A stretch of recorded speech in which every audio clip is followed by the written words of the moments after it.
بسم اللہ الرحمن الرحیم۔ شروع کرتا ہوں اللہ کے نام سے جو بڑا مہربان اور نہایت رحم والا ہے۔ رسول اللہ صلی اللہ علیہ وآلہ وسلم نے فرمایا، گناہ سے توبہ کرنے والا اس شخص جیسا ہے جس نے کوئی گناہ کیا ہی نہ ہو۔ لوگوں نے پوچھا، یا رسول اللہ کون سا اسلام افضل ہے؟ تو نبی کریم صلی اللہ علیہ وآلہ وسلم نے فرمایا، وہ جس کے ماننے والے مسلمانوں کی زبان اور ہاتھ سے سارے مسلمان سلامتی میں رہیں۔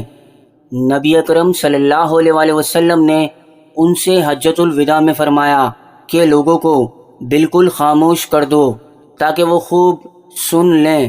پھر فرمایا، میرے بعد پھر کافر مت بن جانا کہ ایک دوسرے کی گردن مارنے لگو۔ حضرت ابو ہریرہ رضی اللہ عنہ سے روایت ہے کہ رسول اللہ صلی اللہ علیہ وآلہ وسلم نے فرمایا، تم دو سخت لعنت والے کاموں سے بچو۔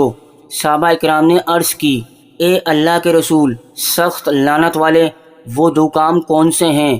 آپ نے فرمایا، جو انسان لوگوں کی گزرگاہ میں یا ان کی سایہ دار جگہ میں جہاں وہ آرام کرتے ہیں قضائے حاجات کرتا ہے، لوگ ان دونوں کاموں پر اس کو سخت برا بھلا کہتے ہیں۔